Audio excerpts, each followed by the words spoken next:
Bien, hoy día nos corresponde la clase lunes 24 de agosto. La buena noticia de Dios, el Evangelio. Ese es el título de nuestra clase y espero que podamos memorizar y hacer el link o el vínculo rápidamente cuando hablemos del Evangelio, que en nuestra mente inmediatamente surja la traducción que es la buena noticia de Dios. Así que es el título y la frase que debemos ahí vincular constantemente. Quiero sin duda recordarles uno de los versículos claves que hemos mencionado al principio, ya que es lo que le da sustento a este ejercicio que estamos haciendo de poder comprender la verdad del Evangelio, como lo vimos también en nuestros devocionales semanales. Colosenses capítulo 1 se recuerda cuando Pablo le dice a los colosenses la palabra verdadera del Evangelio. Y según lo que nos dice el apóstol Pablo, o lo que le dice Pablo a Timoteo, pastor de la iglesia en Éfeso, en ese momento, que la iglesia, es decir, el cuerpo de creyentes visibles aquí en una iglesia local, tiene la gran responsabilidad, o tenemos las iglesias locales, de ser columnas y baluartes de la verdad. Columnas y baluartes de la verdad. Y les compartí esta gráfica que, por lo menos para mi hijo Rorrito, hizo fruto inmediatamente. Él me dijo después: papá, la iglesia es la fortaleza de la verdad. ¿Por qué? Porque él se memorizó la figurita y él a cada rato me dice: papá, recuerda, la iglesia es la fortaleza de la verdad. Y ese es el concepto básico y al mismo tiempo potente y que nos asusta un poco, porque aquí entendemos que la responsabilidad puesta por Dios a nosotros, en este caso como la Iglesia Bautista en Conchalí, como la Iglesia Bautista en Rancagua, no recuerdo bien el nombre ahí de donde se congrega la familia de hermano Rodrigo, ya sea en Linares, en cualquier lugar, o donde se congrega mi hermana Electra. Cada iglesia local bíblica debe ser columna y baluarte, y expresamos que el concepto de baluarte y columna se refiere a grandes rasgos a una fortaleza, ¿ya? A un recinto con un buen fundamento, con un buen piso, con columnas que protege y que de alguna manera alberga la verdad bíblica y que aquí la representamos con una Biblia. Así que me imagino si mi hijo de 7 años puede comprender que la iglesia es la fortaleza de la verdad, entonces pienso que ustedes como adultos ya con la capacidad de abstraer estos conceptos mucho más todavía van a poder entenderlo, ¿ya? Y esto, como dice el apóstol Pablo, nos debería tanto a los varones como a las damas aquí presentes, ¿verdad? Que a algunas de ustedes se les toca enseñar en sus respectivos espacios familiares, a sus hijos o en el grupo de mujeres, nos debería producir en nosotros, como lo hizo en el apóstol Pablo, temor y temblor. Hoy día nos encontramos, hermano, y permítame que me dé estas licencias ya de desviarme un poquito. En apariencia me estoy desviando, pero no lo es tanto, porque hoy día nos encontramos con un sinnúmero de iglesias que toman de manera liviana la verdad del Evangelio o la verdad bíblica. Y podemos ver que hoy día las iglesias se han preocupado de enfocarse en el entretenimiento de los feligreses, vamos a llamarlo así, ¿ya? De los que asisten a una iglesia. Entonces, las iglesias que se le llama, porque usted sabe que en Estados Unidos a todo se le clasifica y se le pone conceptos. En décadas pasadas se le llamó la iglesia emergente. Estas iglesias que se separan un poco de las iglesias más fundamentales, más conservadoras, y se les denomina actualmente como iglesias enfocadas en los buscadores de Dios, es decir, en satisfacer a aquellos que andan buscando a Dios de alguna manera y se preocupan de que los asientos sean cómodos, que haya un buen aire acondicionado, que la luz, que las pantallas sean gigantes. Pero ¿qué ha sucedido con estas iglesias? Han olvidado, o a lo mejor incluso nosotros, hemos olvidado la seriedad, la gravedad de lo que significa que la iglesia local sea columna y baluarte de la verdad. ¿Entienden? ¿Por qué deberíamos tener temor y temblor de la manera positiva y correcta como la tuvo el apóstol Pablo? ¿Ya? Así que la verdad nosotros la vamos a encapsular para el efecto de nuestra clase como el Evangelio. ¿Ya? Yo sé que el Evangelio técnicamente podríamos definirlo según la primera carta a los Corintios, capítulo 15, versículo 1 hasta el 3 aproximadamente, que Cristo murió por nuestros pecados conforme a las Escrituras, que fue sepultado y resucitó al tercer día conforme a las Escrituras. Pero ya desde el año pasado, como alumnos de nuestro curso de estudios bíblicos, hemos comprendido que el Evangelio es finalmente la verdad revelada de todas las Escrituras. Ya incluso desde Génesis capítulo 1 hasta Apocalipsis trata sobre el Evangelio o la preparación de las buenas noticias y finalmente la consumación de estas buenas noticias. Así que vinculemos siempre el concepto del Evangelio con la verdad total de las Escrituras. La iglesia entonces debe conocer, como tenemos ahí en amarillo, la iglesia debe conocer, debe proclamar y defender el Evangelio. Y de eso trata este curso, este es el esfuerzo que estamos haciendo. Si de alguna manera podemos llegar a conocer el verdadero Evangelio bíblico para después poder proclamarlo correctamente y si es necesario defenderlo. ¿Ya? Muchas veces vamos a ser cuestionados en nuestras sesiones de evangelismo, cuando usted conversa el Evangelio, que a mí me gusta ese concepto porque eso, cuando decimos predicar, que es bíblico, ¿ya? Pero siempre en nuestra mente asociamos predicar al púlpito. Por lo tanto, muchos hermanos y hermanas se abstienen de este concepto porque nos imaginan en un púlpito. Pero el Evangelio debemos proclamarlo aún en nuestras conversaciones. Es que el Evangelio se conoce, se proclama, y la proclamación no es solo desde un púlpito, en un parque o en una micro o en la posta del Lucas Sierra, donde lo hacíamos regularmente hasta el año pasado o en el 24 horas, sino que el Evangelio se proclama en cada relación de nuestras vidas. Entonces recuerde, el Evangelio la iglesia debe conocerlo, proclamarlo y defenderlo. Y aquí tenemos el patrón o el diseño, el esquema que vamos a aprender en este curso sobre las buenas noticias, que es el Evangelio. Cuando presentamos el Evangelio, como ya vimos, debemos preguntarnos, ¿he presentado al Dios de la Biblia correctamente? Por lo menos en dos aspectos básicos y fundamentales, el Dios justo y santo, también el Dios de amor y de toda gracia. En segundo lugar, debemos preguntarnos, ¿le he presentado a mi interlocutor, colega, familiar, hijo, esposa, esposo, le he presentado la condición real del hombre ante los ojos de Dios? Un hombre o una mujer que ha sido hecho a la imagen de Dios, pero que por razón del pecado ha caído y por lo tanto está separado de Dios y de la vida eterna. Después tenemos que preguntarnos, ¿he presentado correctamente a la persona de Cristo como el Dios hombre que vino a hacer la reconciliación entre el Dios santo y el hombre pecador?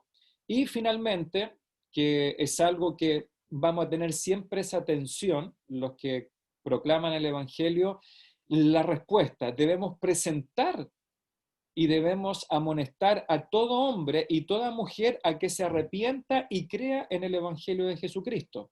Eso siempre debemos amonestarlo y debemos exhortar arrepentimiento y fe. Ahora, ¿cuál es el punto, la tensión que debemos manejar entre mi denuedo, mi convicción y la obra del Espíritu Santo? Ya, yo sé que el hermano Manuel no, creo que nos preguntó hace 2 semanas, pero me han hecho esta pregunta varias veces y yo siempre les digo, haciendo el ejemplo de la rosca, ¿verdad? Cuando uno aprieta una botella, la tapita o un tornillo, una tuerca, yo prefiero pasarme que quedarme corto. ¿Entienden el concepto? O sea, yo prefiero pasarme de rosca con mi denuedo, con mi esfuerzo, en llamarlos a una respuesta que quedarme ahí suelto y después arrepentirme toda una vida. ¿Por qué no fui más allá? ¿Por qué no le presenté el Evangelio con más convicción? Porque todos hemos tenido esa instancia en que, creyendo que teníamos otra oportunidad con ese incrédulo, finalmente nunca la tuvimos. Así que yo creo que desde la perspectiva bíblica, los apóstoles, Juan el Bautista, el Señor Jesucristo, empujaron más allá de lo que muchos de nosotros como evangelistas hacemos actualmente. ¿Qué es el Evangelio de Jesucristo? Es la gran pregunta que hicimos la semana pasada y vamos a hacer un ejercicio. ¿Les parece? ¿Sí? Ya, yo quiero que miren bien ahí esta... No es una sopa de palabras, pero hay varios conceptos ahí que ustedes, si leyó sus apuntes, ya los conoce, ¿ya? Bueno, estamos viendo ahí varias palabras: muerte, Cristo, noticia, evangelio, buena, Dios, resurrección, pecado o pecadores y salvar. Así que voy a dar la oportunidad de que participemos, ¿ya? Obviamente los que quieran, los que tengan audio y los valientes, ¿ya? No va a haber respuesta mala, salvo que me diga una herejía, ahí lo voy a corregir, ¿ya? Pero yo creo que lo van a hacer bien.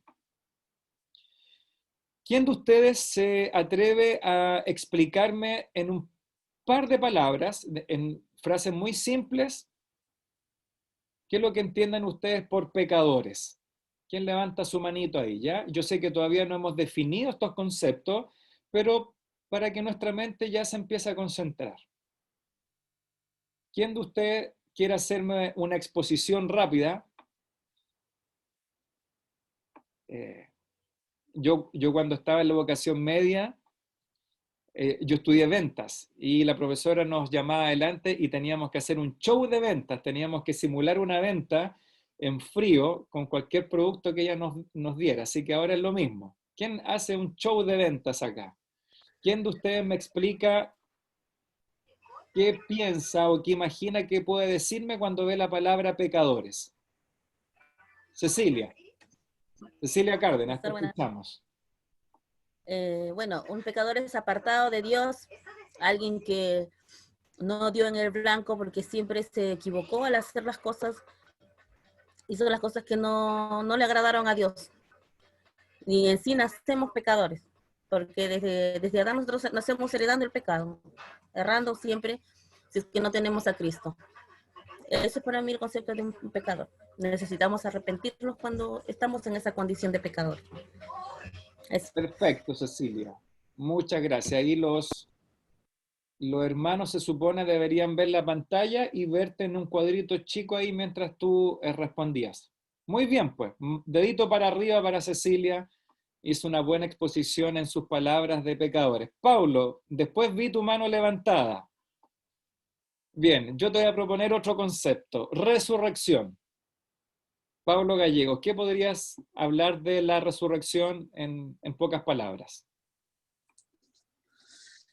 La resurrección es lo que va a suceder a todos los hijos de Dios cuando venga Jesús a buscarnos. Y eso parte en la resurrección de Jesús, que resucitó para que todos nosotros pudiéramos ser salvos y libres de pecado.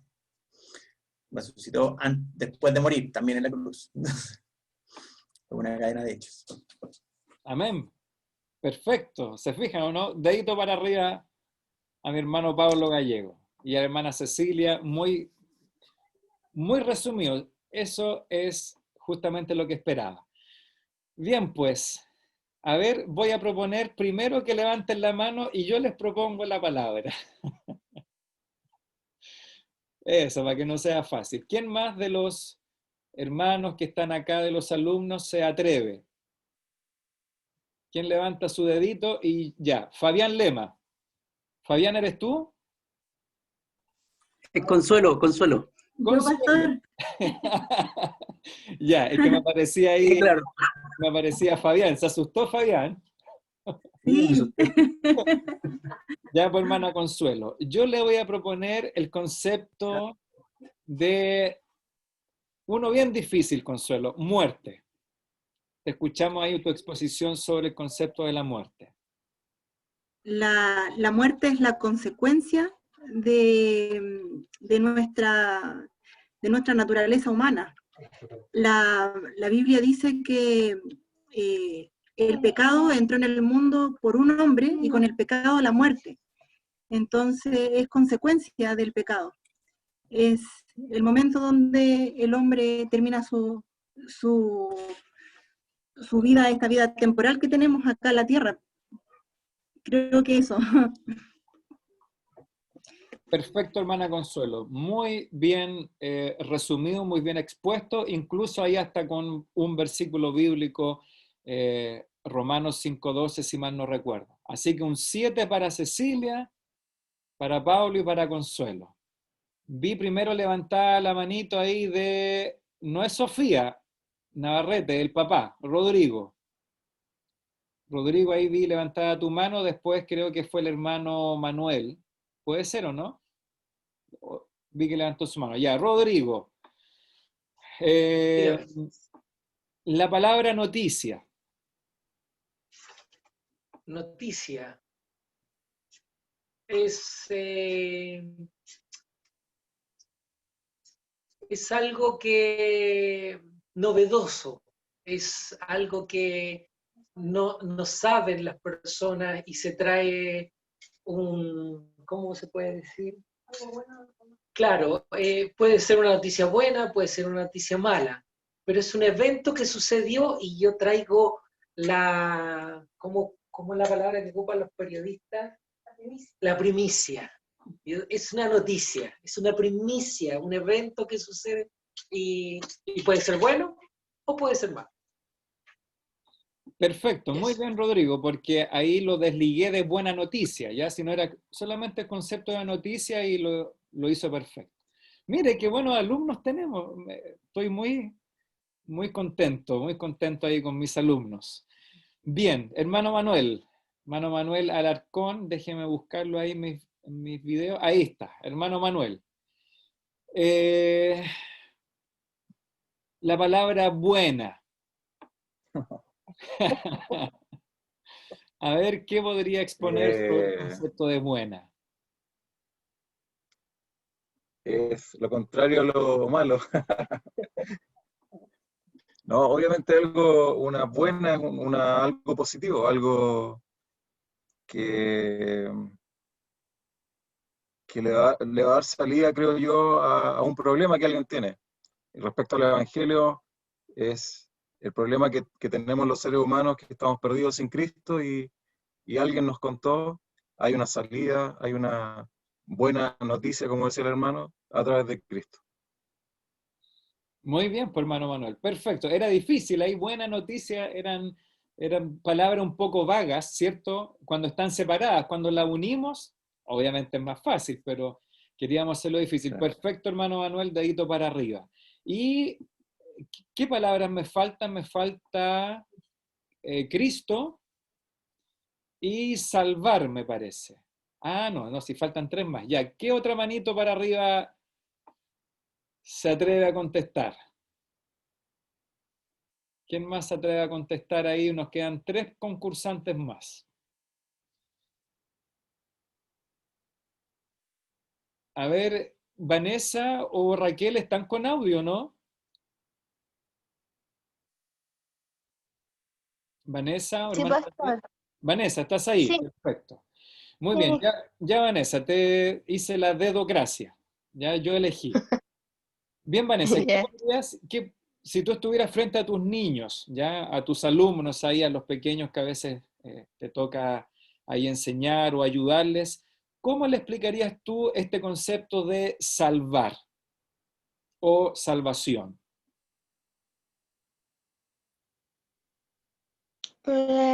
Es sacar del peligro algo.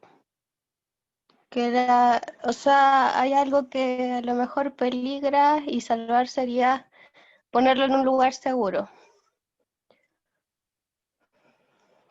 Ya, Vanessa, muy bien. Ahí también una palabra solita que a veces cuesta definirla, pero muy bien ahí para explicar a los pequeños.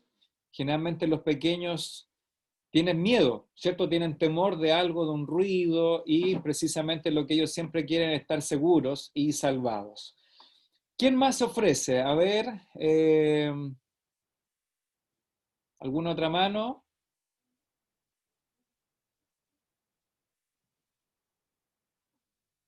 A ver, hermana Evelyn, ahí la estoy viendo, hermana Evelyn. ¿Cómo Ya. definiría usted la palabra evangelio? Esa es la que quería contestar. Bien, Es la la buena digo. noticia de Dios para salvar a los pecadores a través de la muerte y resurrección de Cristo. Bien, hermana Evelyn, bien. Leyó muy bien sus apuntes ahí, la idea principal, hizo su tarea. Bien, hermana. Bueno, ese concepto del evangelio, excelente. Y me queda alguien más. A ver. Cristian Bascuñán. ¿Dónde está Cristian? Ahí está Cristian. Ya, una no tan difícil. Cristian, si yo te preguntara quién es Cristo, ¿qué me dirías tú, Cristian? Bueno, Cristo es la oportunidad de llegar al cielo, a estar con Dios. Cristo es eh, el que murió por nuestros pecados en la cruz y nos salvó para estar en esta tierra.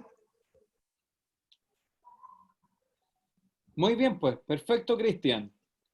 Podríamos estar horas hablando de Cristo, ¿cierto? Y se han escrito libros de miles de páginas, pero perfecto ahí lo que obviamente también Cristo representa para ti, a propósito de tu nombre, Cristian, que viene justamente de el nombre de Cristo. Muy bien, pues, me encantó cómo lo hicieron y ahora tenemos la idea principal, así que den vuelta a sus apuntes. No quiero a nadie mirando los apuntes, ¿ya? No soy omnividente, así que voy a confiar en sus honestidades, ¿ya?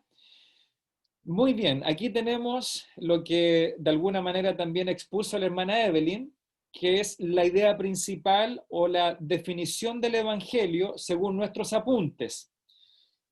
Y las palabras que ustedes definieron en la pantalla anterior son las palabras que faltan acá. Vamos a ver cómo está nuestra memoria y cómo internalizamos esta definición o concepto del Evangelio.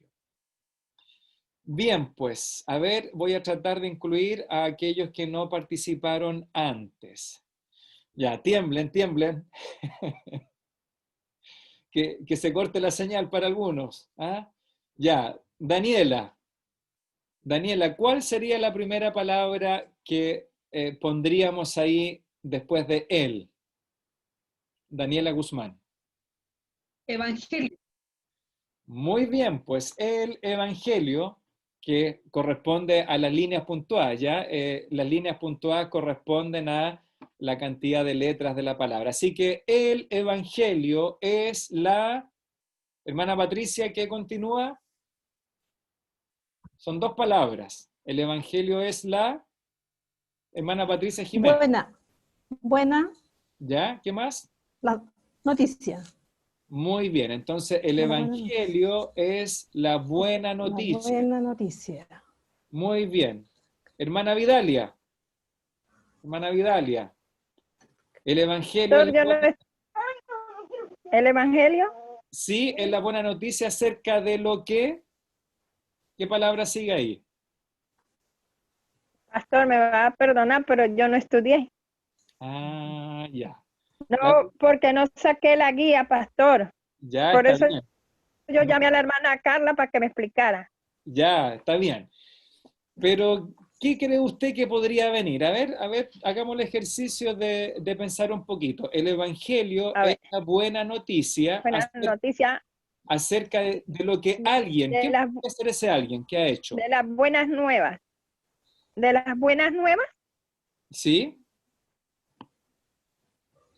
De Mire, las buenas nuevas y yo le voy a ayudar. Mire, dice, el Evangelio, escuche bien, el Evangelio es la buena noticia acerca de lo que alguien ha hecho. ¿Quién cree usted que es ese alguien? Jesucristo, ¿no? Muy bien, pues perfecto. ¿Lo ve que no es tan difícil? Entonces, el Evangelio es la buena noticia La buena, acerca de lo oiga, que Cristo ha esto hecho para... hecho. Bien, hermana Vidal. Lo- A ver ahora, Carlita, ¿estás ahí? Carla Gallego. Sí, pastor. ¿Qué concepto falta ahí de lo que Cristo ha hecho para... De lo que Cristo ha hecho para salvar. Muy bien, recuerden que son las mismas palabras que expusimos antes, ¿ya? Entonces el Evangelio es la buena noticia acerca de lo que Cristo ha hecho para salvar. Daniel Yuya, ¿estás ahí conmigo? Sí, sí estoy. Perfecto, Daniel, me alegro. De lo que Cristo ha hecho para salvar, ¿a quién? A los pecadores. A los pecadores. ¿Y cómo diría Pablo, Daniel? Ah, De los cuales yo pucha. soy... De los cuales yo soy el primero. Sí. Exacto, pues. Tú y yo somos los primeros ahí entre los pecadores, ¿verdad? Entonces, el Evangelio es la buena noticia acerca de lo que Cristo ha hecho para salvar a los pecadores, que finalmente es todo el mundo. Pero Cristo salva efectivamente a aquellos que se reconocen, se confiesan como pecadores e incapaces, impotentes de ser salvos. Muy bien. ¿Quién me puede estar faltando aquí? Hermana Electra, ¿qué nos faltaría de lo que Cristo ha hecho para salvar a los pecadores mediante qué? A ver.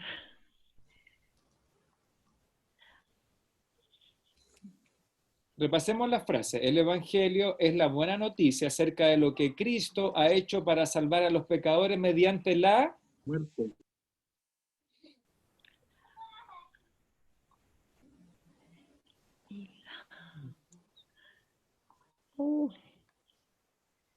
De lo que Dios ha hecho para salvar a los pecadores mediante la... Son dos eventos que ocurren. Mediante la muerte y la resurrección de... Muy bien, pues ya, era una sola. Perdón. No, pero está Ya. bien. Entonces, el Evangelio es, y aquí Lorena me corrigió ya, es de lo que Dios ha hecho. Nadie me corrigió. Ya. Bien, es de lo que Dios ha hecho para salvar a los pecadores mediante la muerte y la resurrección de ¿quién? Ahora todos pueden responder. Cristo. La muerte y la resurrección de Cristo. Cristo. Perfecto. Un aplauso para ustedes. ¿Ya? Muy bien. Ahí yo, claro, son 4 líneas nomás, pues no era Cristo. Es que aquí los videos me tapan toda la parte derecha de mi visual. Veamos si está bien, pues. Ahí está definido. La idea principal. El Evangelio es la buena noticia acerca de lo que Dios, el Padre, ha hecho para salvar a los pecadores, nosotros, por medio de la muerte y la resurrección de Cristo. ¿Ya? Así que aquí tenemos nosotros la idea principal. Ahora, yo sé que puede sonar repetitivo, ¿ya? Pero cuando hacemos estos ejercicios, créanme que las cosas se memorizan y se internalizan mejor en nuestra mente, en nuestra razón, ¿ya? Así que yo les rogaría que sigan leyendo esta idea principal en sus apuntes. ¿Eso está en qué página? En la página 18, ya, subrayenla, póngala en un cuadro, en un marco rojo en sus apuntes, porque para algunos les resulta mejor la memorización, pero para otros si internalizan este concepto, pueden definirla con otras palabras, de una manera más corta, más breve o más extensa, pero conservando y rescatando los principales conceptos, que en este caso sería el concepto del Evangelio, la buena noticia, la muerte de Cristo, Dios tomando la iniciativa, el pecado, etcétera, etcétera. ¿Ya?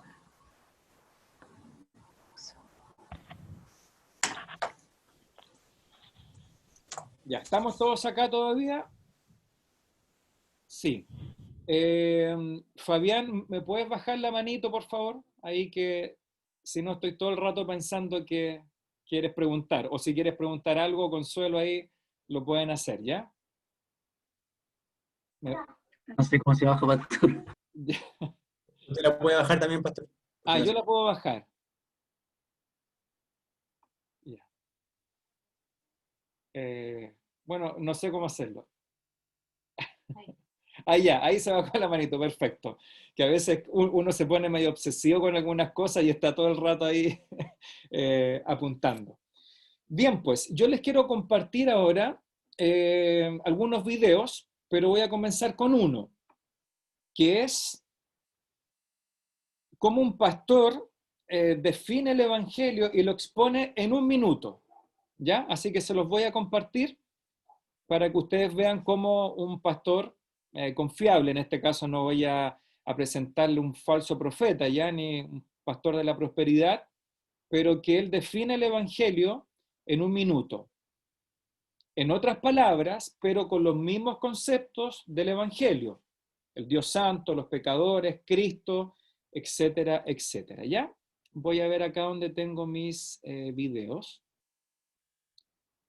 Compartir. Espero que no se pegue la imagen, pero si la imagen se pega, porque a veces son un poquito pesados, por lo menos puedan estar atentos al audio, ¿ya?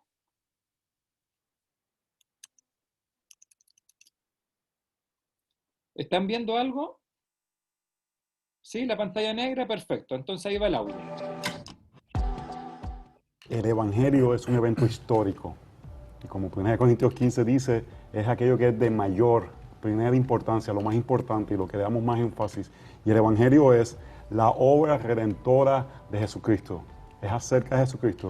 Jesucristo se hizo hombre, primero en la encarnación, vivió una vida perfecta que tú y yo no pudimos vivir en nuestra representación, fue a la cruz y murió por nuestros pecados, tomando nuestro pecado, nuestro lugar y recibiendo la ira de Dios que tú y yo merecíamos.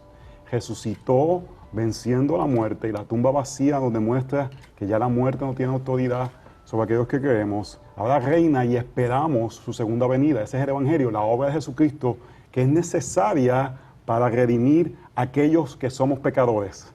Los pecadores somos salvos por medio de lo que Cristo hizo. Y lo que Cristo hizo es la obra histórica del Evangelio. Bien.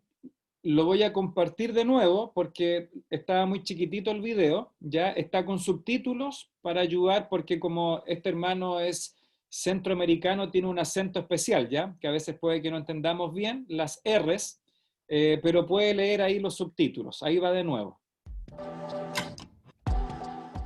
El Evangelio es un evento histórico. Y como 1 Corintios 15 dice, es aquello que es de mayor, primera importancia, lo más importante y lo que le damos más énfasis. Y el Evangelio es la obra redentora de Jesucristo. Es acerca de Jesucristo. Jesucristo se hizo hombre, primero en la encarnación, vivió una vida perfecta que tú y yo no pudimos vivir en nuestra representación, fue a la cruz y murió por nuestros pecados, tomando nuestro pecado, nuestro lugar y recibiendo la ira de Dios que tú y yo merecíamos.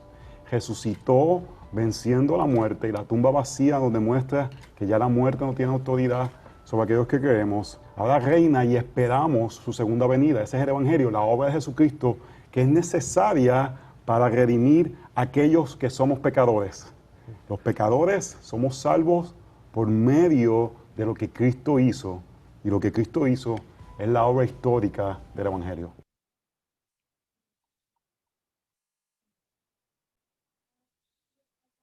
Muy bien. después yo les puedo compartir el link de este video, puede ser abajo de nuestra clase en el grupo de Facebook, o también en el grupo de WhatsApp. Voy a compartir el video para que ustedes lo puedan después leer y prestar más atención, ¿ya? Pero es básicamente lo que estamos estudiando.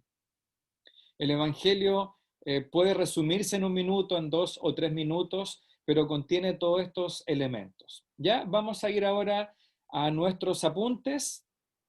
Por favor, si los tiene a mano, pero igual yo lo voy a proyectar porque yo sé que a algunos se les complica estar con estos 2 elementos en una misma pantalla.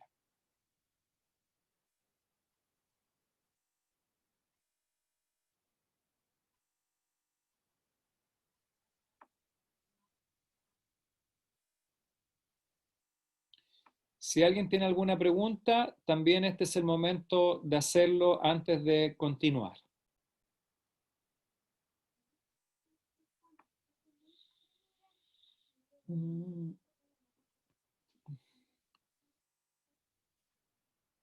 Ya. Déjeme confirmar. ¿Se están viendo los apuntes ahí al frente? Ya. Muy bien. Ahí tenemos entonces, ¿ya? Dice aquí profundizando. Espero que puedan leer con buen tamaño de letra. Ya, es lo que más puedo acá para no dejar de leer yo. Dice el análisis sistemático más detallado del Evangelio en toda la Biblia se encuentra en la carta de Pablo a los romanos, especialmente en los primeros 4 capítulos. Pablo, el apóstol, tras anunciar que no se avergüenza del Evangelio, porque la justicia de Dios se revela en el Evangelio, como dice capítulo 1, versos 16 al 17, Pablo comienza su proclamación de la buena noticia, comenzando con las malas noticias, que las podemos encontrar desde el capítulo 1 hasta el capítulo 3. ¿Cuáles son las malas noticias, alumnos o alumnas? En pocas palabras, ¿cuáles son las malas noticias que Pablo describe? Parte del capítulo 1, todo el capítulo 2 y el capítulo 3. Que todos somos pecadores. Eso es como no hay uno que se salve. Salvo Jesucristo, que sí es el único justo. Amén. Muchas gracias, hermana Electra. Ahí la hermana Electra fue la que contestó. Y efectivamente, si queremos sintetizar lo más posible los 3 capítulos que dice Pablo, las malas noticias son que todos somos pecadores. Así que muy bien, hermana Electra, usted lo expuso, todos somos, en 3 palabras, resumido los 3 capítulos. Toda la humanidad está enemistada y separada del Dios que es santo. El capítulo 1, en versículo 18 hacia adelante, ahora para ir desglosando un poquito más, otro hermano u otra hermana que me ayude. Capítulo 1. ¿Quién nos dice el apóstol Pablo que están bajo condenación? ¿Qué grupo de personas? ¿Quién me ayuda? En el capítulo 1, ¿qué grupo de personas están condenados delante de Dios? Pablo Gallego. Todos. Dice que quien quiera que seas tú. Todos los hombres en el fondo vamos a ser juzgados y estamos perdidos. Ya, pero en el capítulo 1 te recuerdas que hay un grupo específico. Los judíos. ¿Seguro Los capítulo paganos. 1? ¿No? En el 1. No. Pensé que eran los judíos. No sé. Claro, en el capítulo 1 son los paganos, ¿ya? Que generalmente eran los gentiles, Y como dijo Pablo, el capítulo 2, yo sé que a veces el audio no se escucha muy bien aquí de mi parte, ¿ya? El capítulo 2, como dice Pablo, son los judíos, y el capítulo 3 hace la conclusión y nos dice, como dijo la hermana Electra, todos estamos condenados delante de Dios o somos culpables, ¿ya? Yo sé que a veces uno puede sintetizar mucho, pero necesitamos hacer esta síntesis para entender, ¿ya? El capítulo 1, del 18 hacia adelante, Pablo nos dice que los paganos, los gentiles, están condenados, están separados de Dios, porque son responsables. Capítulo 2, son los judíos, pero para nuestro contexto cultural serían los religiosos, ¿ya? Podríamos tomar y extrapolar, porque en nuestro contexto hoy día, no sé, de Santiago, de Conchalí, de nuestras comunas, generalmente no hay judíos, ¿ya? Pero serían los religiosos. Esta es la imagen del apóstol Pablo, ¿ya? Hagamos cuenta que Pablo le está condenando, no él, sino la palabra de Dios condena a su auditorio pagano y gentil en Roma, ¿ya? Y Pablo tiene otro auditorio que serían los judíos o los religiosos, los que en palabras de Cristo, como hemos estudiado en la iglesia, serían los fariseos, ¿se recuerda? Los saduceos, los que en un vocabulario figurado de Cristo serían los que no necesitan doctor. ¿Se recuerda o no? Lucas capítulo 15. Y ellos entonces están aquí, ¿verdad? Aquí están los paganos, los religiosos. Y mientras Pablo se dirige a los paganos, es como si los judíos estuviesen aplaudiendo a Pablo. Muy bien, Pablo. Eso queríamos escuchar. Estos son pecadores perdidos totalmente. Pero Pablo da vuelta su rostro y en el capítulo 2, ¿a quién mira y condena? Según la ley, la misma ley de los judíos, condena a los religiosos también. Y ustedes pueden ver el comienzo del capítulo 2. Tú que dices que esto no debe hacerse, ¿acaso no eres culpable tú también? ¿Se fija? Entonces hay dos auditorios que convivían en Roma. Los gentiles paganos, los religiosos judíos, y Pablo dice, todos están o estamos bajo condenación. Pregunta número 1. ¿Estamos preparados? Sí. Bien.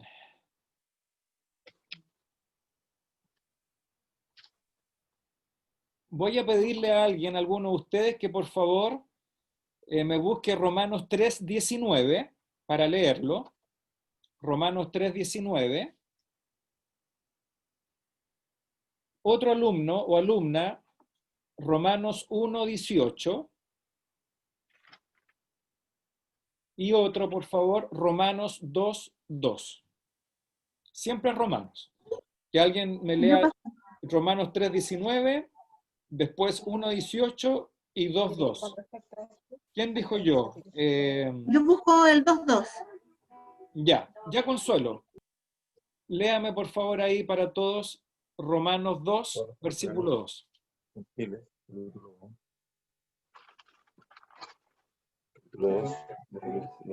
Dice, mas sabemos que el juicio de Dios contra los que practican tales cosas es según verdad. Ya, otra vez, hermana, por favor. Mas sabemos que el juicio de Dios contra los que practican tales cosas es según verdad. Muy bien, gracias, hermana Consuelo. ¿Quién puede leer Romanos 1:18? Yo, pastor. Ya, Cecilia, adelante. Porque la ira de Dios se revela desde el cielo contra toda impiedad e injusticia de los hombres que detienen con injusticia la verdad. Muy bien. Otra vez, por favor, Cecilia. Bien. Porque la ira de Dios se revela desde el cielo contra toda impiedad e injusticia de los hombres que detienen con injusticia la verdad. Muy bien. Y Romanos 3:19. ¿Quién me ayuda a leerlo? Romanos 3:19. Yo, pastor, lo leo. Hermano Manuel, por favor. Manuel Alarcón. Dice, pero sabemos que todo lo que la ley dice, lo dice a los que están bajo la ley, para que toda boca se cierre y todo el mundo quede bajo el juicio de Dios. ¿Lo puede repetir, por favor, hermano? ¿Sí? Dice, pero sabemos que todo lo que la ley dice, lo dice a los que están bajo la ley, para que toda boca se cierre y todo el mundo quede bajo el juicio de Dios. Gracias por apoyar ahí con la lectura. Aquí viene la primera pregunta. ¿Ante quién son responsables los seres humanos? ¿Ante quién son responsables los seres humanos? Y yo le ayudé, ya leímos por lo menos 3 pasajes que nos dan una pista. ¿Quién se atreve a contestar? No es difícil la respuesta, ¿ya? Estas preguntas no son con trampa, ¿ya? No son para aprobar la carrera, ¿De quién son responsables? no son, ¿cómo se llama cuando los universitarios están ahí frente a los profesores, los jueces? No, estas son preguntas simples. Hermana Evelyn, ¿ante quién son responsables los seres humanos? Ante Dios.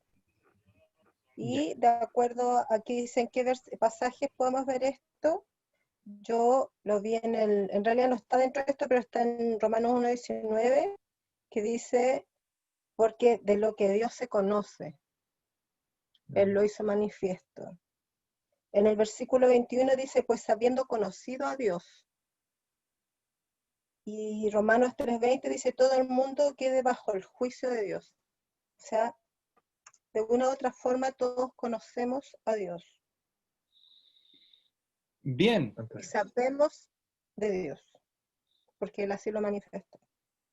Perfecto, hermana Evelyn. Muy bien. Ahí uno se da cuenta cuando hacen sus tareas en la casa, ¿cierto? Ya tenían los pasajes, incluso eran diferentes a los que habíamos leído, ¿ya? Y eso es, si la respuesta no es más compleja que esto. ¿Ante quién son responsables los seres humanos? Y es evidente que según los textos que leímos y los que aportó nuestra hermana Evelyn también muy interesante, especialmente ahí el versículo 19, ella dijo, porque lo que de Dios se conoce les es manifiesto, pues Dios se lo manifestó.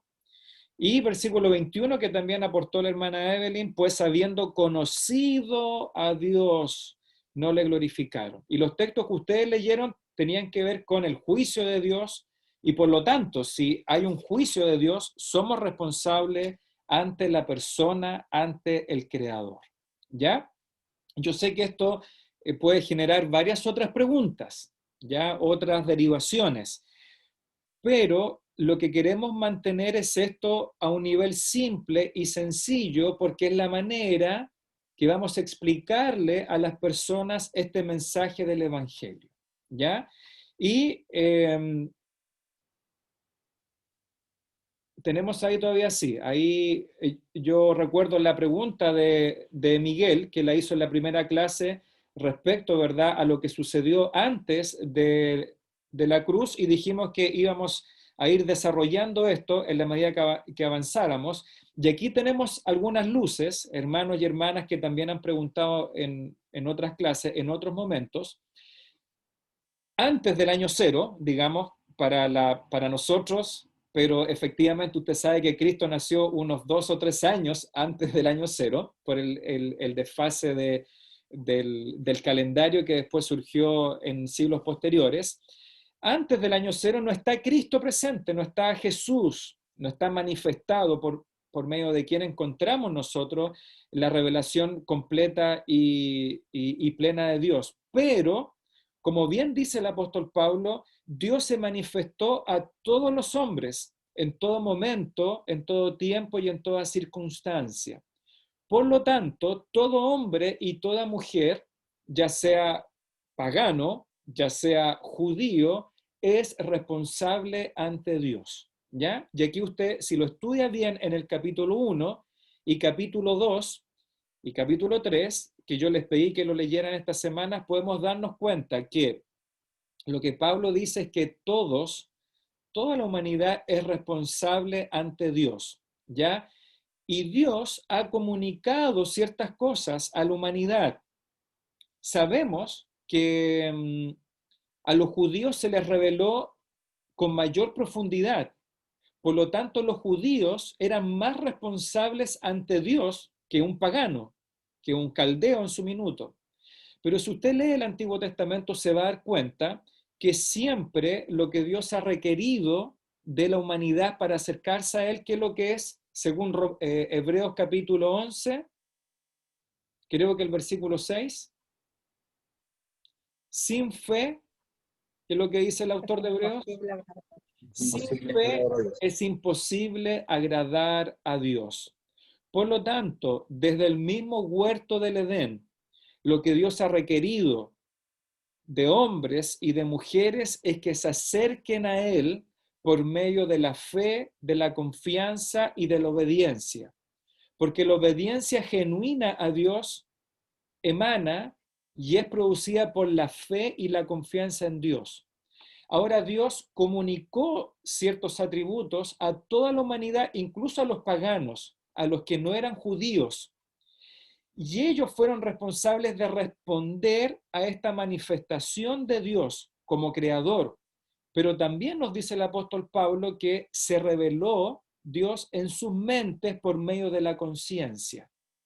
Así que como dijo la hermana Evelyn, como leyó tan claramente ahí en Romanos capítulo 1, por eso Pablo se atreve a afirmar y a decir, porque lo que de Dios se conoce les es manifiesto.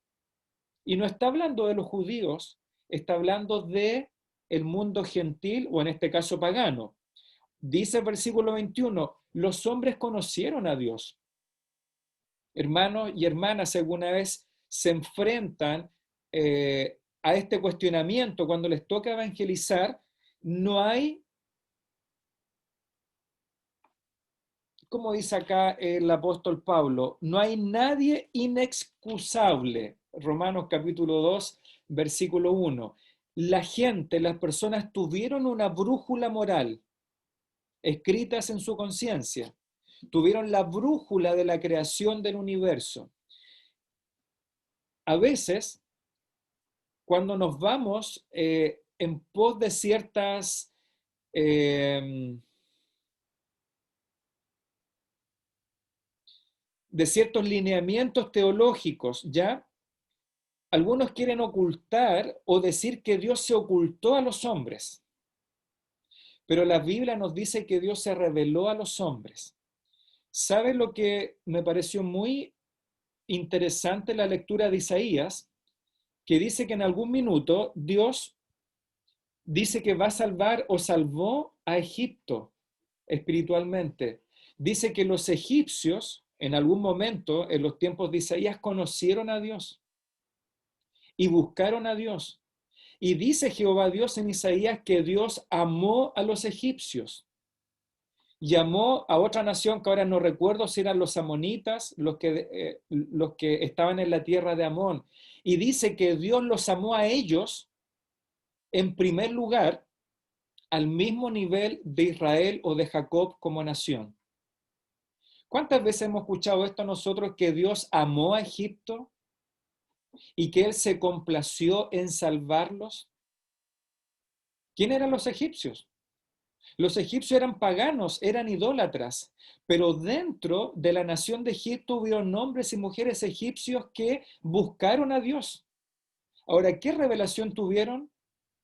Bueno, por lo menos tuvieron la revelación de la creación, tuvieron la revelación de su conciencia, y a lo mejor de alguna manera ellos también tuvieron cierto contacto con los libros de Moisés, ¿verdad? Más de alguno se quedó ahí mezclado con los egipcios, y Dios dice que los iba a salvar no como nación, pero eso es consistente con Hebreos que dice, sin fe es imposible agradar a Dios. Y antes de la cruz, lo que Dios requería de aquellos que se acercaban a Él siempre fue la fe y la confianza en el Creador. Hermanos, ustedes que conocen más de la Escritura, ¿qué texto o qué pasaje ustedes podrían aportar, aparte del que les compartí de Hebreos 1:6, Si es el versículo 6, efectivamente. ¿Qué versículos podrían aportar ustedes para confirmar que Dios siempre ha salvado a los hombres por medio de la fe en Él, o en su revelación, o posteriormente en la persona de Cristo? Pero estamos hablando de los antes de Cristo.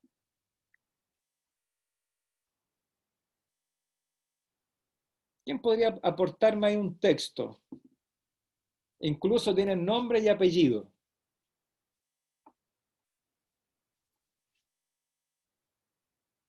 Los ejemplos o ilustraciones para ver de que Dios siempre salvó por medio de la fe, aún antes de la cruz de Cristo. ¿Solo del Antiguo Testamento? ¿Cómo? Pastor. ¿Solo del Antiguo Testamento? Claro, porque esa es la duda, porque sabemos que después de la cruz, obviamente, es el conocimiento de Cristo, la salvación por medio de Cristo. En Hebreos. Pastor, Ya, a ver, no sé si Carlita. tienen, no sé si, perdón. Ya, ahí Carla que... Ya, Carla. No, iba a decir en Hebreos 11, Hebreos 11:4 sale que por la fe Abel ofreció a Dios más excelente sacrificio que Caín, alcanzando el testimonio de que era justo, por la fe. Muy bien, pues. Y ahí podríamos seguir con todos los otros nombres posteriores, ¿no? Claro, hay más Abel, ejemplos. creo que aparece Enoc, Abraham, etcétera. Creo que hasta Rahab aparece ahí, ¿cierto? ¿No? Sí, Noé. ¿Se fijan o no? No está Cristo presente. Gracias, Carla. Sí, hermano Manuel. No sé si ayuda este pasaje, pero me acordé de Habacuc 2:4. Léalo nomás. Que dice, he aquí que aquel cuya alma no es recta se enorgullece, mas el justo por su fe vivirá. Muy bien, gracias hermano Manuel, que es la cita que hace Pablo en Romanos capítulo 1, ¿cierto? Que es una cita del Antiguo Pacto o del Antiguo Testamento. Ya, el hermano Hugo también aquí puso hermano Hugo Vega en Facebook 11:17 Hebreos. Por la fe Abraham, cuando fue probado, ofreció a Isaac, y al que había recibido las promesas ofrecía su unigénito, ¿ya? Así que bueno, desde los mismos hijos de Adán y Eva, Dios siempre lo que ha requerido de aquellos que se acercan a Él es la fe, y no las obras. Ya hemos estudiado ese texto de Abel y Caín cuando ofrecen sus ofrendas. Primero, Dios lo que le agradó fue el corazón de Abraham, el corazón de Abel, y posteriormente su ofrenda fue, o el sacrificio que él hizo fue el fruto de un corazón que había tenido fe, en este caso, en la revelación básica que Dios le había provisto a Abel, ¿ya? Así que bueno, lo voy a dejar hasta ahí, pero es para que entendamos que siempre Dios ha requerido fe. Nunca han sido las buenas obras. Pero ¿qué ha sucedido con aquellos que estaban fuera del pacto? ¿Ya? Porque el pacto fue para los judíos, pero extra pacto tenemos a un sinnúmero de hombres y mujeres que buscaron a Dios y encontraron a Dios por medio de la fe. Por ejemplo, tenemos a la moabita de nombre Ruth. Recuerden que los moabitas no eran parte del pueblo escogido. Sin embargo, Ruth entró por medio de esa confesión de fe y dijo, tu Dios será mi Dios y tu pueblo mi pueblo. Y ella pudo ingresar al pacto, al pueblo del pacto, por medio de su fe y de su confianza.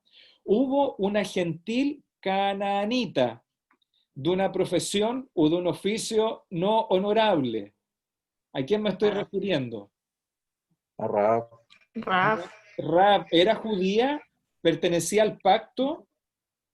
No. Pero ¿cómo entró a ser parte del pacto de Dios? Por medio de su fe. Y la fe lo llevó, obviamente, a arriesgarse, a obrar de la manera correcta y recibir a estos espías. Y así podríamos sumar ejemplos. ¿Ya? Bien, aquí, bueno, mi hermano Hugo ha estado opinando harto. Bueno, él dice aquí que él ha escuchado a la hermana Raquel presentar el Evangelio en un par de minutos. Ya nuestra hermana Raquel Mel ahí en el 24 horas. El hermano Hugo también ha dicho que somos responsables ante Dios, ¿verdad? Ante el juicio de Dios. Y también él aporta, mi hermano Hugo, ahí Hebreos 11:31, que sigue con justamente con Ra. ¿Ya? Pregunta número 2. Pregunta número 2. Y ahí hay una pista en Romanos capítulo 1, versículo 1 al 23. ¿Ya? No lo vamos a leer, pero lo tenemos en nuestras Biblias. Otro hermano o hermana que responda, ¿qué requiere Dios de la gente? Que le glorifique. Que le glorifiquemos. Ya. ¿Quién Sí, respondió? La Susi y la hermana. Ah, Susi. Electra. Susi. Sí. No me había visto. De internet. Ya. Bien, la hermana Susi y la hermana Electra respondieron que requiere ¿qué cosa? Que le glorifiquemos. Ya, que le glorifiquemos. ¿Y qué segunda cosa? Le demos gracias. Es que le demos gracias y que no cambiemos su gloria por otra imagen. Muy bien, muy atenta hermana Susi y hermana Electra. Entonces, Dios requiere por lo menos de las personas que le rindan gloria, honra y gracias. Y obviamente la adoración que Él requiere. ¿Qué es lo que hicieron las personas?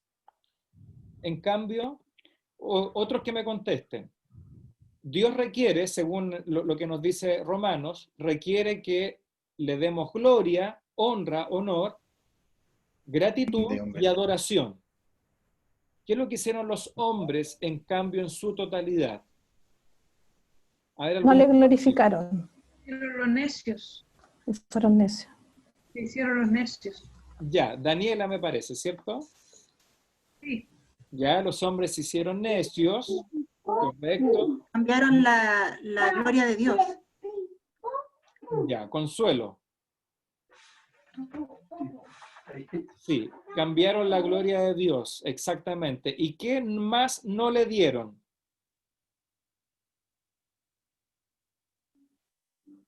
No le glorificaron como a Dios. Ya, no le dieron las gracias. Y no le dieron las gracias, perfecto. Sí. ¿Ya? Pastor, también lo que veo yo también que Dios quería el reconocimiento de su pueblo, o sea, es lo que busca la reconciliación, el reconocimiento hacia Él, y lo que no hicieron fue eso, digamos. Bien, exactamente hermano Oriel, ahí lo puedo encontrar en su video. Efectivamente, esto es lo que Dios requiere de la humanidad, pero la humanidad no se lo brindó. Y de hecho, ni siquiera el pueblo que recibió la revelación tampoco le glorificó, ni le agradeció, ni le adoró. Ahora, obviamente estamos generalizando porque dentro del pueblo de Dios siempre ha existido un remanente, ¿ya? Dentro del Israel étnico, del Israel o Judá que vivió en la tierra prometida, la mayoría se apartaron, pero tenemos justos, ¿o no? Tenemos hombres piadosos. De hecho, ¿de qué trata Salmos? El primer libro de Salmos, hasta el Salmo 40 y tanto. El camino de los justos y el camino de los impíos o de los pecadores. Por lo tanto, dentro del contexto general del pueblo de Dios, Israel o Judá, siempre había un remanente que sí le ha dado a Dios lo que Él requiere. Entonces, cuando encontramos estas generalizaciones, debemos entender que sí hubieron hombres justos y mujeres justas, pero que fueron justificados, como dice Habacuc, después lo dice Pablo en Romanos, lo dice Gálatas y Hebreos, fueron justificados por su fe. Pregunta número 3. Pregunta número 3 que tenemos ahí. ¿Algún ser humano ha hecho lo que Dios requiere de nosotros? Ninguno, ni siquiera uno. ¿Ya? ¿Cuál sería el versículo, Daniela, me parece, ¿cierto? ¿Cuál sería el versículo, Daniela, para apoyar eso? que ninguno ha hecho lo que Dios requiere de nosotros. 3:10, el que digo yo que es. Dice, como está escrito, no hay justo ni aun uno. No hay quien entienda, no hay quien busque a Dios. Todos se desviaron a una y se hicieron inútiles. No hay quien haga lo bueno, no hay ni siquiera uno. Perfecto. Muchas gracias, Daniela, en Romanos capítulo 3. Entonces Pablo argumenta que todas las personas, sin excepción, tanto paganos como religiosos, se han rebelado contra Dios, han pecado contra Él y han fallado en hacer lo que Él requiere de nosotros. Perfecto. Pregunta número 4. Pregunta número 4. ¿Cuáles son los resultados de la rebelión universal de la humanidad contra Dios? ¿Cuáles son los resultados? Enfrentar el juicio de Dios. Ya. Sí, es que estoy viendo algo aquí en mi apunte, esperemos un poquito, que tenía alguna instrucción para mí, digamos. Quiero ver si estoy bien. Ah, ya, no, si estoy bien. Ya. Bien, la pregunta entonces, ¿cuáles son los resultados o las consecuencias de la rebelión universal de la humanidad contra Dios? ¿Y qué me respondió usted, hermana Electra? Que debemos enfrentar el juicio de Dios. Muy bien, el juicio de Dios. ¿Quién más me puede ayudar? A ver, Por nuestros actos, sí. Sí, Miguel. Sí, porque la ira de Dios se revela desde el cielo contra toda la impiedad e injusticia. O sea, vamos a tener el resultado de la ira de Dios. Ya, perfecto, gracias Cecilia. Vamos a enfrentar la ira de Dios o el juicio de Dios. Miguel, ¿algo que puedas aportar ahí? ¿Algún resultado de la rebelión del hombre de la humanidad contra Dios?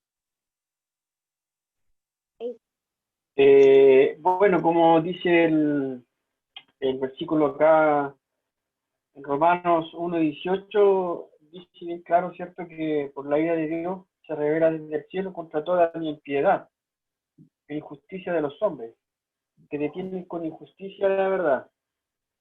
Y claramente también lo dice el capítulo 2, que habla del juicio de Dios. O sea, va a estar la ira y el juicio de Dios por lo que nosotros creemos que es verdad y no es así.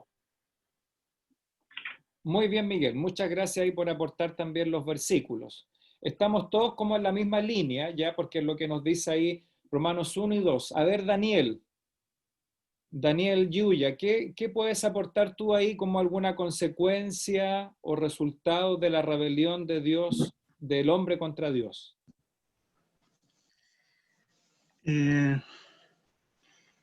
Ya mencionaron el juicio. A ver, el juicio, la era. Es que creo que Dios en su ira, Dios en su juicio, Dios hace un juicio debido a sus pecados. Creo que la ira y su juicio está muy bien resumido, más o menos todo lo que entra en su juicio, no sé cómo decirlo. Pero para agregar otra cosa, la verdad no se me ocurre, porque la pregunta es ¿cuáles son los resultados de la rebelión universal de la humanidad contra Dios, cierto? Mira, le puedo ayudar un poquito, ¿ya? Por un lado tenemos los resultados de parte de Dios, las consecuencias de Dios hacia la humanidad, pero también hay resultados en el hombre mismo, que es lo que trata de expresar aquí Pablo entre los versos 21 y 23. ¿Ya? Ya tenemos el juicio y la ira. Pero, ¿qué otros resultados hemos enfrentado nosotros mismos como consecuencia, la misma humanidad? Creo que el desviarnos constantemente. ¿Cómo? Y nunca, el desviarnos constantemente y nunca encontrar a Dios, por así decirlo, porque todos nos desviamos, pues dice que aún así todos nos desviamos, creo. No hay quien haga lo bueno y creo que son consecuencias de esto, del pecado. Perfecto, Daniel. A ver, Pastor. ¿Sí? ¿Quién? Pastor, yo Electra, ¿puede ser que perdemos la gracia de Dios?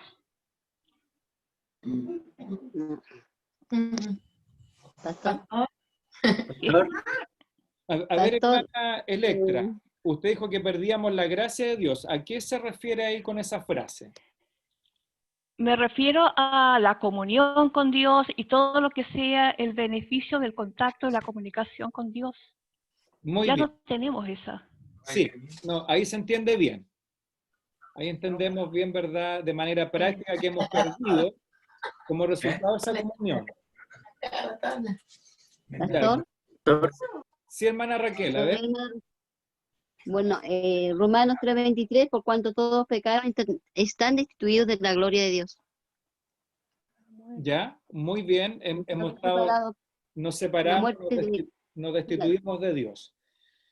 Ya, a ver, pero... Pastor. ¿Quién? Hermana Evelyn. No, hermana Evelyn. Ya. Yo también pude ver en Romanos 3, 19, 20 que por nuestras obras no tenemos ninguna justificación ante Dios y que producto de la ira de Dios y estar bajo el juicio de Dios estamos condenados. Ya, perfecto, hermana Evelyn, gracias. Fabián Lema levantó la mano. Como, sí, una consecuencia propia del hombre. Sí. Aparte de la muerte, yo veo la necedad en la vida del hombre. La necedad, como lo dice en Romano, es una vida en necedad. Muy bien.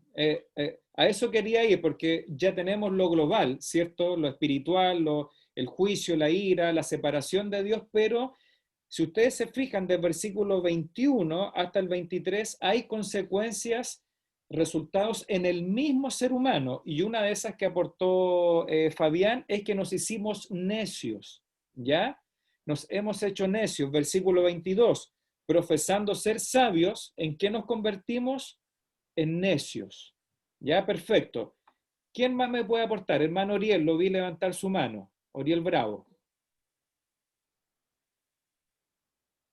Bueno, yo iba a decir algo parecido y es con respecto a la separación, a la muerte, digamos, de la humanidad cuando se pierde por el pecado el contacto con Dios. O sea, es la separación, porque aquí la pregunta es, ¿cuáles son los resultados? Los resultados es la muerte espiritual, ¿cierto? Y después el juicio también que se menciona en esos versículos, podría decir. Bien, gracias, hermano Oriel. Perfecto. Miguel levantó la mano. Miguel, cuéntanos. Y quiero acotar también que, bueno, ahora entiendo un poco mejor el tema. A causa de todo esto, ¿cierto? Dios también nos entrega a nosotros una mente reprobada. Nos hace entregar también a nuestras pasiones, a todo lo que es mundano de nuestra naturaleza, digámoslo así. Eso más o menos quería agregar. Sí, muy bien, Miguel. Ahí yo creo que justamente tú estás viendo como del versículo 23, 24, ¿cierto? Hacia adelante, hemos sido entregados a nuestros propios pecados, ¿cierto? No es que Dios nos hace pecar, sino que después de que Dios ha hecho el esfuerzo, porque Dios toma la iniciativa, eso quiero dejárselos bien claro, ¿ya? Aunque no somos calvinistas, a veces se hace la caricatura que aquellos que no somos calvinistas, que creemos o que enseñamos que el hombre toma la iniciativa, y nunca hemos enseñado eso, ¿ya? Siempre declaramos lo que dice la Escritura, es Dios quien inicia la revelación y quien comienza e inicia su disposición a salvar, a perdonar y todo lo que viene después con el concepto del Evangelio.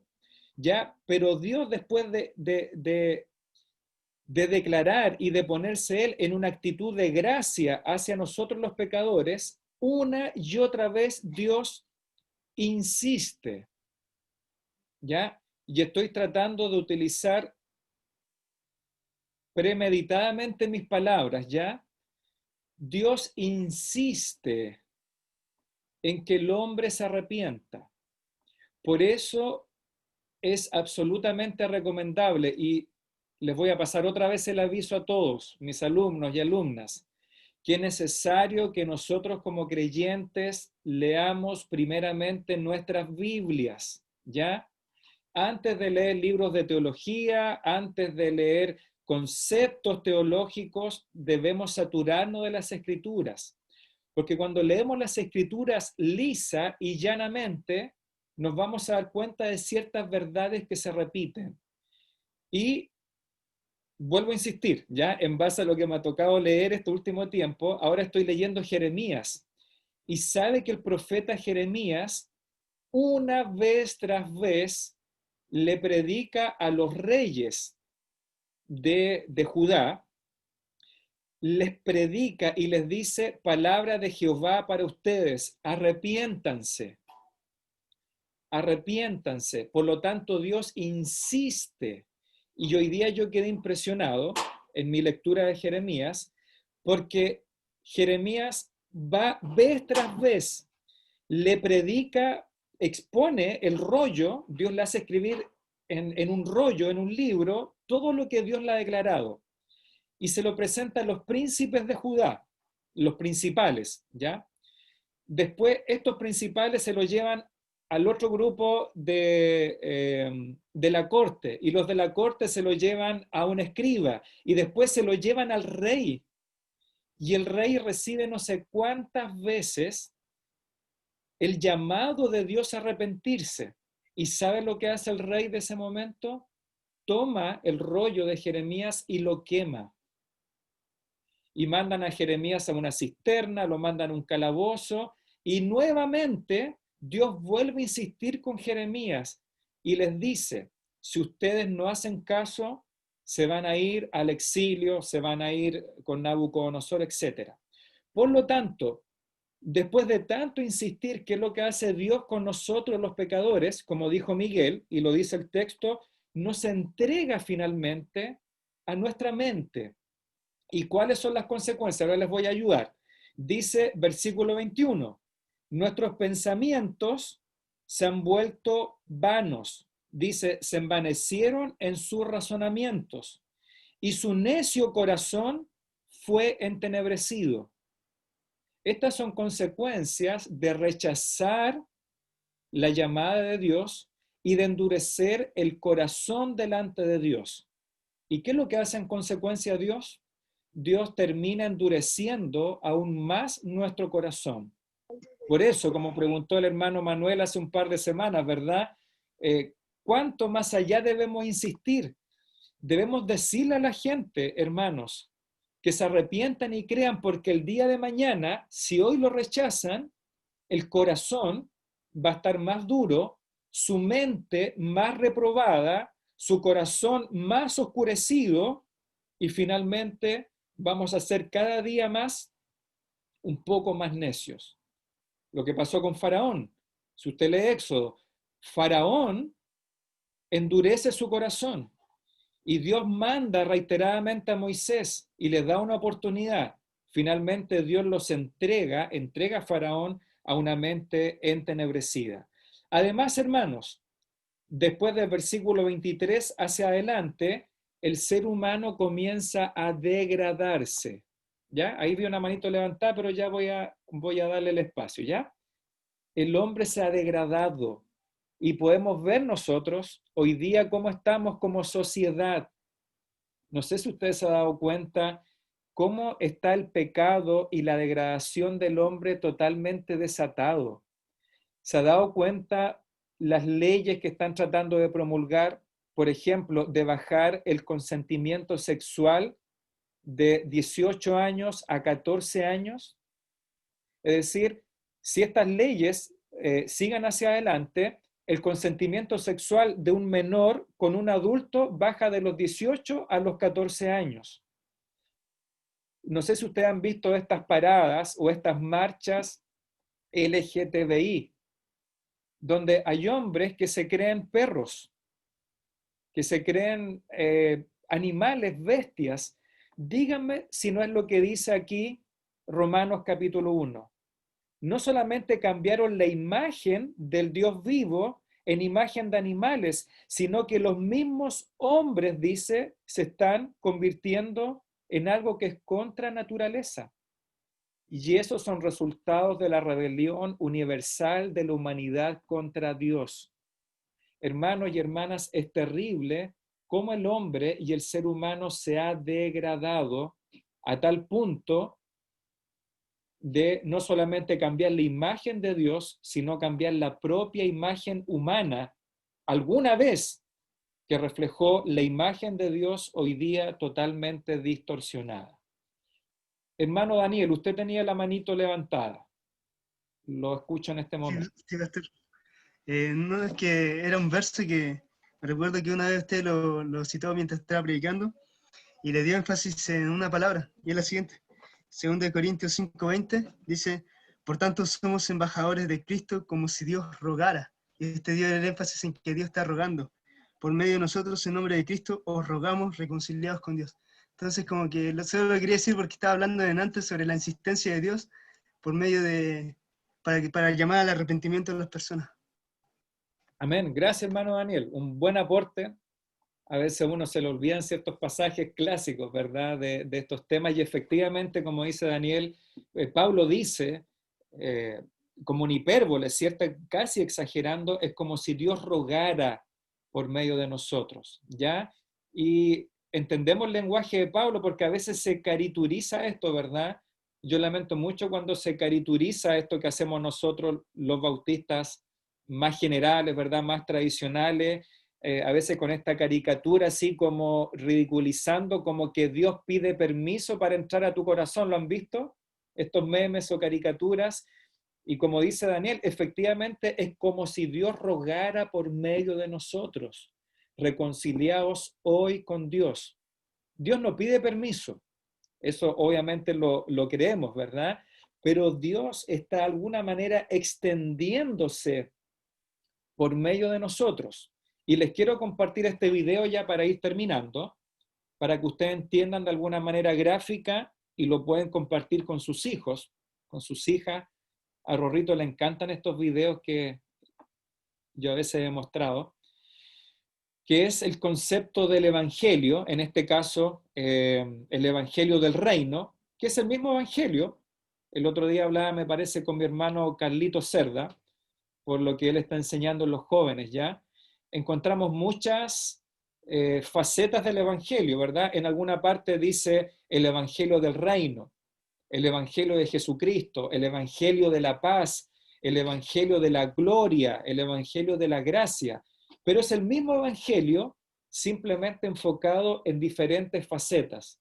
A veces el mensaje del evangelio, otras veces a quienes va dirigido el evangelio, en otros momentos de quién viene el evangelio y en otros instantes las consecuencias del evangelio. Y quiero compartir con ustedes este video.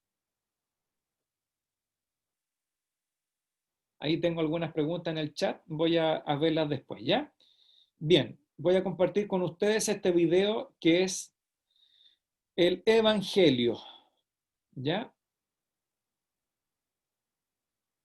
Aquí de este ministerio que es Proyecto Biblia.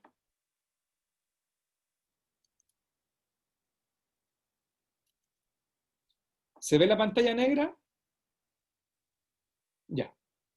Pongan atención ahí porque está muy bien descrito este concepto del evangelio y lo que hablamos la semana pasada sobre los pies del que anuncia las buenas nuevas y los pies de los que anuncian las buenas nuevas. Hay un hermoso poema en el libro de Isaías. La ciudad de Jerusalén ha sido destruida por Babilonia, un gran reino del norte, y toda esta gente judía había sido enviada al exilio. Pero algunos permanecían en la ciudad y se preguntaban, ¿qué está pasando? ¿Nos abandonó nuestro Dios?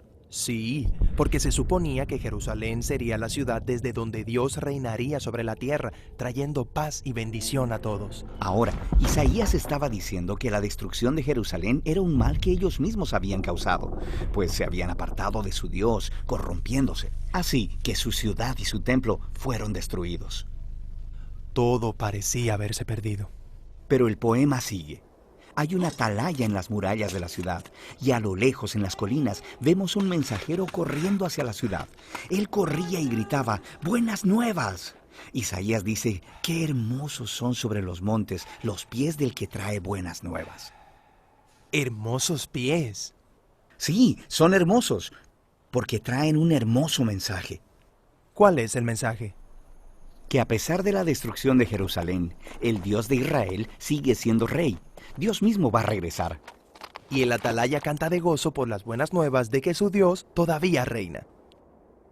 Ahora, en el Nuevo Testamento nos encontramos con la misma frase, buenas nuevas, que en griego se traduce como evangelium, también traducido como evangelio. Así que cuando los cristianos dicen crees en el evangelio, ellos quieren decir crees en las buenas nuevas. Sí, pero no solo cualquier buena nueva. En la Biblia, la frase siempre es el anuncio del reino de un nuevo rey. Y en el Nuevo Testamento, los evangelios usan la frase para resumir todas las enseñanzas de Jesús. Ellos dicen que Él iba proclamando las buenas nuevas del reino de Dios. Jesús se vio a sí mismo como el mensajero que trae las buenas nuevas de que Dios reina. Sí, pero la manera que Él describió el reino de Dios sorprendió a todos. O sea, piensa, un reino poderoso y exitoso necesita ser fuerte, que puede imponer su voluntad y derrotar a sus enemigos. Pero Jesús dijo, el mayor en el reino de Dios es el más vulnerable, es el que ama, el que sirve al pobre. Él dijo que vivimos bajo el reino de Dios cuando respondemos al mal amando a nuestros enemigos, perdonándoles y buscando la paz. Es un reino al revés. Jesús también dijo que el reino estaba llegando con él. Sí, por ejemplo, hay una historia interesante donde hay un oficial romano de alto rango y él viene a Jesús rogándole que sane a su siervo. Y él incluso llama a Jesús su Señor y reconoce a Jesús como su autoridad. Y Jesús alaba a este hombre por reconocerlo como nadie lo había hecho todavía. No solo que Jesús estaba anunciando el reino de Dios, sino que era rey. Y así se riega la voz de que este hombre judío de Galilea hablaba y actuaba como que era el rey de Israel. Él nombró a 12 discípulos, siendo esto una imagen de las 12 tribus de Israel, sanando personas, perdonando sus pecados. Y todo esto amenazó a los líderes de Israel, hasta que finalmente decidieron matarle. Y Jesús se los permitió. Sí, lo cual era algo bien extraño si quiere ser el rey. Tienes razón, pero para Jesús era lo que tenía que pasar. Jesús vio el pecado y la devastación de su pueblo Israel como una pequeña muestra de toda la condición humana, cómo toda la humanidad se rebeló contra Dios, resultando en tragedia y devastación para todo el mundo. Así que, ¿cómo es que Dios traería su reino a este mundo? Jesús creyó que sería a través de un sacrificio de amor por sus enemigos. Por eso en los evangelios, la crucifixión de Jesús se representa como la coronación del rey de los judíos. Sí, Él recibe una corona, también recibe una capa. Él es exaltado, levantado, no a un trono, sino a una cruz. Qué hermosos son los pies que traen buenas nuevas. Y las buenas nuevas ahora son que Jesús ha derrotado la muerte y que Él reina como rey. Él mismo ha perdonado nuestro pecado y corrupción y los ha conquistado con su vida y amor. Y Él envió a sus seguidores a seguir anunciando las buenas nuevas de este reino al revés, invitando a todos a que muestren su lealtad a Él, el Rey que derrotó la muerte con su amor.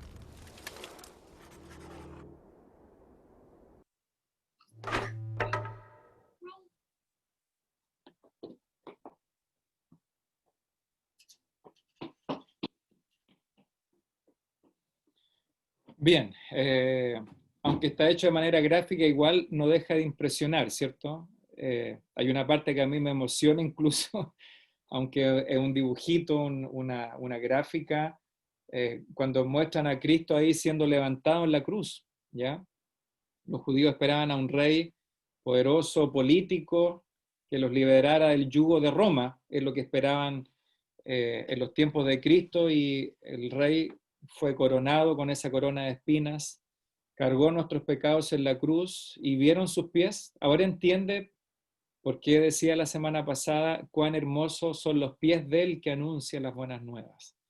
Son pies sangrantes, manos sangrantes, y hay una parte bien impactante ahí cuando cae la sangre de él en el suelo, que nos impacta, ¿no? Imagínense el impacto de ver eso para María, la mamá de Jesús, que estaba ahí cerca, para Juan, el discípulo amado, para las otras mujeres, pero imagínense el corazón del Padre en el cielo, sabiendo que debía separarse del Hijo de su amor, del Hijo eterno, por sus pecados, los que están ahí mirando por mis pecados. Ahora entendemos por qué son buenas noticias, ¿no? Así que eso es lo que queremos aprender, hermanos. Yo les voy a compartir los links porque obviamente cuando usted lo ve en su computadora, en su celular directo, lo ve de mejor calidad, ¿ya? Es decir, es más fluida la imagen. Yo confío absolutamente en estos videos, en ese proyecto Biblia que se llama Nunca he encontrado nada indebido. Y un buen recurso también para aprender y para incluso, si usted así lo establece, ¿verdad?, con su criterio, incluso algunos son buenos para compartir con nuestros niños, dependiendo de su edad. Así que eso pues, hermanos, y quiero terminar con la pregunta 4 aquí en mis apuntes. Dice, las consecuencias de la rebelión del hombre finalmente a causa de nuestro pecado, la actitud de Dios hacia nosotros es de ira. Dios está en oposición con nosotros debido a nuestro pecado, y Él nos juzgará y nos castigará por nuestro pecado, a menos que nos arrepintamos del pecado y confiemos en Cristo. ¿Ya? Yo quiero explicar, hermano, no sé si me va a tocar después, pero cuando hablamos de este concepto de la ira, que a veces puede ser chocante para nosotros, ¿ya? Dependiendo de la historia que tengamos evangélica, puede ser chocante ver al Dios de amor y de toda gracia como un Dios de ira. Pero es como Dios se revela y debemos entender que Dios ocupa conceptos humanos para revelarse a nosotros, ¿ya? Como aprendimos el semestre pasado, Dios es un Dios eterno, infinito. No podemos encapsularlo, no podemos definirlo humanamente.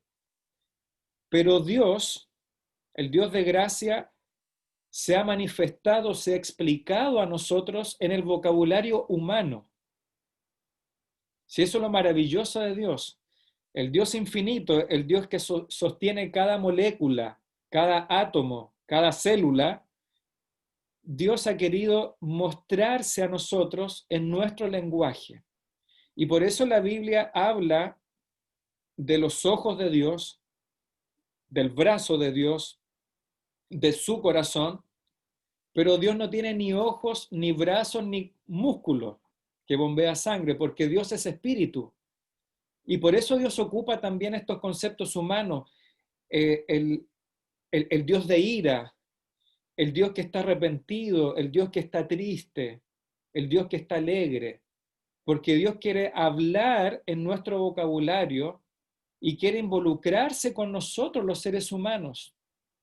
Por eso cuando Dios se presenta a Moisés en la zarza ardiente, dice: yo soy Yahweh, Yahvé, Jehová, yo soy el que soy, yo existo y no necesito nada ni de nadie para existir. El Dios que soy santo, pero al mismo tiempo que le dice a Moisés: yo soy el Dios de tu padre Abraham, soy el Dios de tu padre Jacob, de Isaac. Este Dios grande se involucra con ustedes y conmigo. Entonces, cuando Dios habla de la ira, no está hablando de la ira nuestra. Y por eso que nos choca, ¿o no? Porque ¿cuál es la ira humana? Yo, por ejemplo, voy manejando por la pirámide y me adelanta un taxista. O mi hermano Pablo Gallego, cuando subía en moto a la pirámide, alguna vez me lo encontré en su moto. Él constantemente, yo creo que te enojaba, ¿cierto, Pablo? Cuando los taxistas, o a lo mejor yo te eché el auto alguna vez sin darme cuenta. Y hay una ira que surge. Pero hermano, esa no es la ira de Dios. La ira de Dios significa que Él está en oposición, se enfrenta al pecador. ¿Me entiendo, no? Dios no está encaprichado con el pecador.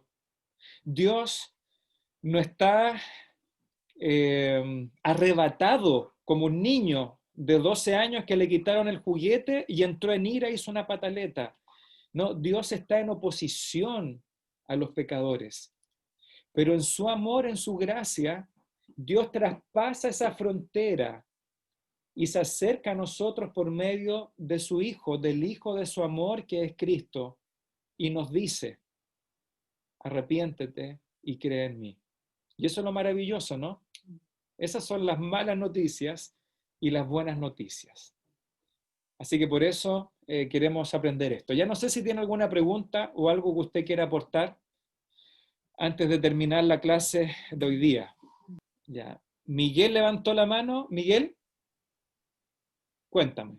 Sí, antes de terminar, quisiera que pudiera explicar un poquito más el tema de a qué se refiere cuando habla de la conciencia del ser humano, lo habla como en forma de que tenemos esa conciencia que a nosotros nos dice que esto es bueno o que esto es malo. Más joda. Porque en Romanos 2, ¿cierto? Versículo 15 dice, mostrando la obra de la ley. Adelante, hermano, ahora sí. En Romanos 2, versículo 15 dice, mostrando la obra de la ley escrita en sus corazones, eso sería uno, dando testimonio su conciencia y acusándoles o difundiéndoles sus razonamientos. O sea, tenemos corazón, conciencia y razonamiento. Entonces, Sí, Miguel, el tema de la conciencia, más que nada. efectivamente, Dios, cuando dice que ha escrito la ley, de alguna manera, en nuestros corazones, ¿verdad? No está hablando precisamente de los 10 mandamientos propiamente tal, ni de la serie de otros mandamientos. Lo que Dios ha puesto en nosotros, en la humanidad, son 2 ayudas en esta búsqueda de Dios, podemos decir. Uno, Él ha puesto una brújula moral en la mente, en el corazón, donde queramos denominarlo, ¿ya? Hay diferentes...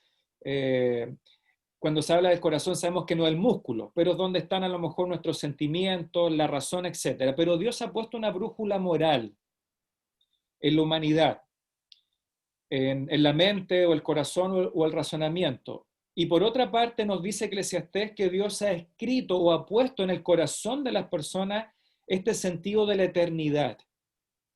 Por eso cuando evangelizamos nosotros, los creyentes, tenemos que recurrir a estas 2 ayudas básicas que Dios ha puesto en el corazón de la humanidad. Por un lado, esta brújula moral que efectivamente nos dice, podría ser una intuición, podría ser esta voz como de Pepe Grillo, que nos dice, incluso a personas sin entendimiento religioso, que nos indica lo que es correcto y lo que es incorrecto. En segundo lugar, este concepto de eternidad, como dice Eclesiastés. Y cuando nosotros tocamos estos puntos, por ejemplo, preguntas que hacemos nosotros cuando evangelizamos recurriendo a esta conciencia o brújula moral. Lo ejercitamos nosotros también cuando vamos a Lucas Sierra y en un taller de evangelismo que hice hace varios años. Pero cuando un cristiano habla con un incrédulo, incluso con un pagano, uno le empieza a preguntar, ¿tú has mentido alguna vez? Y generalmente todas las personas van a decir, sí, hemos mentido. Y tú le vas a preguntar, o yo le pregunto, ¿tú crees que mentir es correcto o incorrecto? El 99% de las personas te van a decir, con mucho dolor y con mucho recelo, sí, mentir es incorrecto.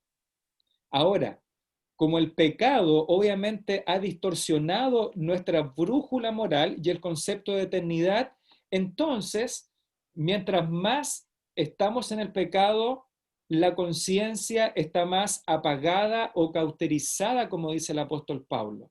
Pero si tú indagas con estas preguntas, tarde o temprano vas a darte cuenta, nos vamos a dar cuenta que hay algo que nos dice que, por ejemplo, desear a la mujer de nuestro prójimo es incorrecto, que matar a un niño es incorrecto, que violar es incorrecto, que abusar, que robar la propiedad de otro. Y eso, incluso hay experimentos e investigaciones antropológicas que en tribus totalmente alejadas de la civilización o incluso de la escritura, del evangelio como lo entendemos, han descubierto que hay personas totalmente alejadas de influencia que mantienen todavía esta brújula moral, dando constancia o evidencia de que Dios ha dejado esta conciencia. Y a estas personas, ¿qué le va a acusar en el día del juicio si no han escuchado el Evangelio o la Escritura, que finalmente son muy pocos? Su conciencia les va a acusar delante de Dios, que es lo que dice Pablo. Y el universo, los cielos y la tierra, le van a acusar y van a decir, mira, Dios reveló esto delante de ti y tú aún así fuiste rebelde, fuiste incrédulo, cambiaste las estrellas por Dios, cambiaste los animales por Dios, o finalmente hiciste lo que tu fuero interno, tu conciencia, dijeron que era pecado. Eso es a grandes rasgos, Miguel. Muchas gracias.